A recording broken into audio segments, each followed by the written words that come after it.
सावी zone मराठीमध्ये मी सावी तुमचं खूप खूप मनापासून स्वागत करते. आज मी तुम्हाला उरलेल्या गव्हाच्या पिठापासून मस्त असा नाश्ता बनवून दाखवणार आहे. हा नाश्ता करायला खूप सोपा आहे आणि खायला तर खूपच टेस्टी लागतो. मुलांच्या मधल्या वेळेच्या छोट्याशा भुकेसाठी ही रेसिपी तुम्ही नक्की ट्राय करू शकता. चला तर मग आता वेळ न घालवता पटकन रेसिपीला सुरुवात करूयात. पण त्याआधी नेहमीप्रमाणे छोटीशी रिक्वेस्ट आहे. रेसिपी तुम्हाला कुठल्याही क्षणी थोडी जरी आवडली तर रेसिपीला लाईक आणि चॅनलला सबस्क्राईब करायला अजिबात विसरू नका. सुरुवातीला मी इथे शिल्लक राहिलेलं गव्हाचं पीठ म्हणजेच मळलेली कणिक घेतलेली आहे. सकाळी मी जेव्हा चपात्या बनवल्या तेव्हा माझ्याकडून नकळत थोडंसं पीठ जास्त मळण्यात आलं. तर शिल्लक राहिलेलं पीठ मी अशा प्रकारे डब्यात भरून ठेवलं आणि झाकून किचन ओट्यावरतीच ठेवून दिलं. फ्रीजमध्ये मी पीठ ठेवत नाही. मी असंच कुठंतरी ऐकलं होतं की फ्रीजमध्ये ठेवलेल्या पिठाचा वापर परत करू नये, ते चांगलं नसतं आरोग्यासाठी. म्हणून मी शक्यतो कणिक उरली की लगेच असं वट्ट्यावरती ठेवून देते आणि मग जेव्हा मधल्या वेळेच्या छोट्याशा भुकेसाठी काहीतरी मला वेगळं बनवायचं असतं तेव्हा या कणकेचा वापर करते. आता आपण ही कणिक सकाळी मळून घेतली म्हणून ती थोडीशी सैल झालेली आहे. तर आपल्याला नाश्त्यासाठी घट्टसर कणिक हवी आहे. त्यामुळं काय करायचं की यामध्ये थोडं थोडं पीठ घालून या पिठाला म्हणजेच कणकेला परत आपल्याला चांगलं मळून घ्यायचं आहे, पण घट्टसर मळायचं आहे मळताना. आज जो मी तुम्हाला नाश्ता बनवून दाखवणार आहे तो शिल्लक राहिलेल्या कणकेपासून नाही बनवला तरीसुद्धा चालेल. तुम्ही ताजी कणिक मळूनसुद्धा हा नाश्ता बनवू शकता. फक्त ताजी कणिक मळतानासुद्धा तुम्हाला छान घट्टसर अशी कणिक मळून घ्यायची आहे. इथे तुम्ही पाहू शकता पीठ मी चांगलं घट्टसर मळून घेतले. अगदी असंच आपल्याला हे गव्हाचं पीठ हवं आहे. आता या पिठाचे आपल्याला समान भागामध्ये गोळे तोडून घ्यायचे आहेत. जास्त मोठे नाही, छोटे छोटेच आपल्याला याचे गोळे तयार करायचे आहेत, कारण पुढची प्रोसेस करायला मग आपल्याला सोपं जातं. हे पीठ जेव्हा मी सकाळी मळलं होतं तेव्हा यामध्ये मी तेल वगैरे काही घातलं नाही. साधंच पीठ मी मळून घेतलं होतं. फक्त चिमूटभर यामध्ये मीठ घातलेलं आहे. आता या पिठाचा आपल्याला मस्त लांब आणि थोडासा बारीक असा रोल तयार करून घ्यायचा आहे. ज्याप्रमाणे आपण वळीव लाडू बनवण्यासाठी याची सळई तयार करतो अगदी तशीच आपल्याला लांब याची सळई तयार करायची आहे. तुम्ही इथे पाहू शकता मी मस्त लांब अशी लाडूसारखी सळई याची तयार करून घेतली आहे. आता आपल्याला याला कट करून घ्यायचं आहे. तर सुरीच्या साहाय्याने आपल्याला छोट्या छोट्या साईजमध्ये याला कट करून घ्यायचं आहे आणि याची साईज देखील आपल्याला कट करताना एकसारखी ठेवायची आहे, म्हणजे आपल्या नाश्त्याची साईज देखील एकसारखी होईल.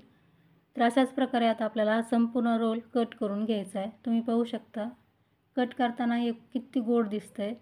यापासून आपण नाश्ता बनवतो तो देखील इतकाच गोड आणि मस्त दिसतो आणि खायलाही खूप टेस्टी लागतो.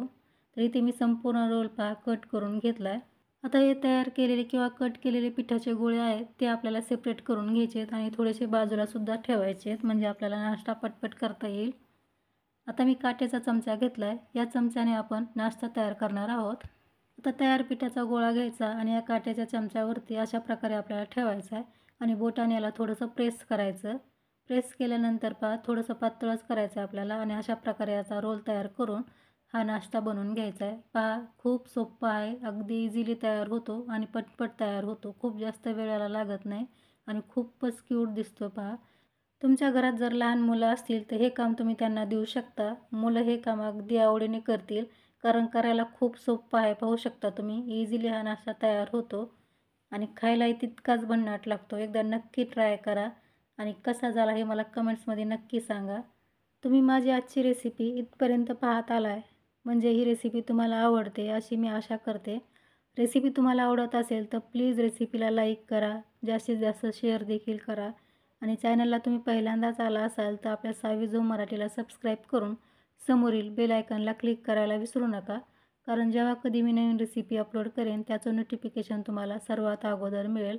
आणि ही रेसिपी तुम्ही कुठल्या गावातून किंवा कुठल्या शहरातून पाहताय हे सुद्धा मला कमेंट्समध्ये सांगत जा, म्हणजे मला कळेल की माझी रेसिपी कुठपर्यंत पोहोचली आहे. तर तुम्ही पाहू शकता मी तुम्हाला थोडंसं जवळून दाखवण्याचा प्रयत्न करते. अशा प्रकारे आपल्याला हा नाश्ता बनवून घ्यायचा आहे. पटपट बनतो, बोलता बोलता नाश्ता तयार होतो. आता राहिलेला सर्व नाश्ता मी याच पद्धतीने बनवून घेते. इथे तुम्ही पाहू शकता संपूर्ण नाश्ता मी तयार करून घेतला आहे. खूप सुरेख असा नाश्ता तयार झाला आहे. आता तयार नाश्ता आपण बॉईल करून घेऊयात. त्यासाठी कढईमध्ये आपल्याला 2 ग्लास पाणी गरम करायला ठेवायचं आहे. आता यामध्ये अर्धा चमचा मीठ घालायचं आहे. आता अर्धी छोटी पळी आपल्याला तेल देखील घालायचं आहे. तेलामुळे नाश्ता उकळताना एकमेकाला चिकटत नाही. एकदा या पाण्याला असं मिक्स करायचं आहे आणि पाण्याला चांगली उकळी काढून घ्यायची आहे. इथे तुम्ही पाहू शकता पाण्याला मस्त खळखळून उकळी आली आहे. अशी खळखळून पाण्याला उकळी आल्यानंतर आपल्याला हा तयार नाश्ता त्यामध्ये टाकून घ्यायचा आहे. आता नाश्ता टाकल्या लगेच याला आपल्याला हलवायचं नाही. सुरुवातीला 1 मिनिटभर याला चांगलं उकळू द्यायचं आणि मगच याला हलवून घ्यायचं आहे. आता 1 मिनिटानंतर नाश्ता आपल्याला अशा प्रकारे चांगला हलवून घ्यायचा आहे. सुरुवातीला जर तुम्ही याला मिक्स केलं असतं तर नाश्त्याचा आकार जो आहे बदलला असता. त्यामुळे आपल्याला 1 मिनिटानंतर याला हलवून घ्यायचं आहे. आता हा नाश्ता आपल्याला 5 ते 7 मिनिटे मीडियम गॅसवरती मस्त शिजू द्यायचा आहे. तर आता 6 ते 7 मिनिटे झालीत आणि पहा नाश्ता आपला मस्त उकळला आहे. आता गॅस आपण कमी करायचा आहे किंवा बंद केला तरीसुद्धा चालेल.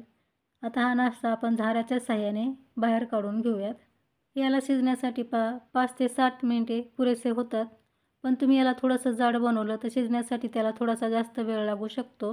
आता बॉईल झालेला नाश्ता मी बाहेर काढून घेतला आहे आणि खूपच सुरेख हा नाश्ता तयार झालेला आहे. तुम्ही याला गव्हाचा हेल्दी पास्ता देखील म्हणू शकता.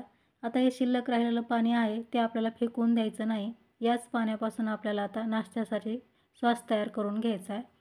आता हा बाहेर काढलेला जो नाश्ता आहे आपल्याला यावरती काय करायचं की थंड पाणी ओतायचं आहे. म्हणजे याची कुकिंग प्रोसेस आहे ती लगेच थांबेल. आता हा पास्ता आपण थोड्या वेळ असा साईडला ठेवून देऊ आणि लगेच यासाठी सॉस बनवायला घेऊ. त्यासाठी ते गॅसवरती कढई ठेवायची आणि त्यामध्ये एक छोटी पळी तेल घालायचं आहे. तेल चांगलं तापलं की लगेच अर्धा चमचा जिरे घालून जिरे चांगले तडतडू द्यायचे. जिरे आपले खमंग तडतडले की लगेच यामध्ये आपल्याला 7 ते 8 लसूण पाकळ्या आणि अर्धा इंच आलं असं कट करून घालायचं आहे. आता याला आपल्याला कमी गॅसवरती खमंग परतून घ्यायचं आहे. लसूण आणि आल्याचा कच्चेपणा जायला हवा इतपत आपल्याला याला परतून घ्यायचं आहे. 1 ते 1.5 मिनिटे मी आलं आणि लसूण परतून घेतला आणि याचा हलकासा रंगही बदलला आहे. आता लगेच यामध्ये आपल्याला 2 हिरव्या मिरच्या बारीक चिरून घालायच्या आहेत. छोटासा कांदा देखील आपल्याला यामध्ये बारीक चिरून घालायचा आहे. आता गॅसची फ्लेम मिडियम ठेवायची आहे आणि मिडियम गॅसवरती आपल्याला मिरची आणि कांदा हलकासा परतून घ्यायचा आहे. कांदा असा थोडासा परतला की लगेच यामध्ये आपल्याला मसाले घालायचे आहेत. तर 1 चमचा धनेपूड घालायची आहे. अर्धा चमचा जिरेपूड घालायची आहे. अर्धा चमचा लाल तिखट घालायचं आहे. पाव चमचा हळद घालायची आहे. आता हे सर्व मसाले आपण थोडेसे परतून घ्यायचे आहेत. काही सेकंदच परतायचे आहेत, खूप जास्त वेळ नाही. मसाले मी अगदी हलकेसे परतून घेतलेत. मसाले परतताना गॅस कमी केला आहे. आता यामध्ये आपण काही भाज्या ॲड करायच्या आहेत. तर 1 गाजर बारीक चिरून घालायचं आहे. 1 शिमला मिरची देखील आपल्याला बारीक चिरून घालायची आहे. आता ह्या भाज्या आपल्याला अगदी काही मिनिटे परतून घ्यायच्या आहेत. भाज्या आपल्याला खूप जास्त वेळ परतायच्या नाही. भाज्या मस्त क्रंची राहिल्या पाहिजेत इतपत आपल्याला याला परतून घ्यायचं आहे. तुम्हाला जर यामध्ये आणखी काही भाज्या ॲड करायच्या असतील तर तुम्ही करू शकता. जसं की बीन्स आहेत, मटार आहेत. ज्या भाज्या तुम्हाला आवडतात त्या यामध्ये घालू शकता.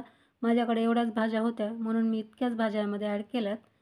आता आपल्याला यामध्ये 1 टोमॅटो बारीक चिरून घालायचा आहे. आता टोमॅटो पटकन सॉफ्ट व्हावं म्हणून थोडंसं मीठ देखील यामध्ये घालायचं आहे. तर मीठ आपण पास्ता शिजवताना सुद्धा घातलं होतं. ते लक्षात ठेवूनच इथे मिठाचा वापर करायचा आहे. तर तुम्ही पाहू शकता टोमॅटो आपला हलकासा सॉफ्ट झाला आहे. आता लगेच यामध्ये आपल्याला पाणी घालायचं आहे.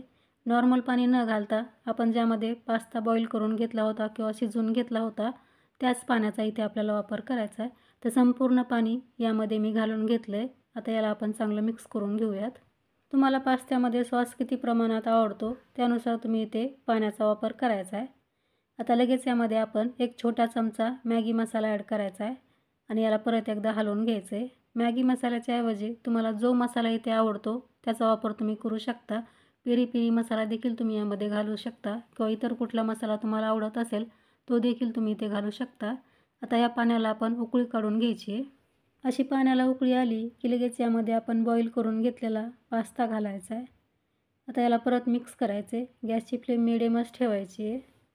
हा गव्हाचा पास्ता करायला खूप सोपा आहे. खायलाही खूप टेस्टी लागतो आणि शिवाय पौष्टिक देखील आहे.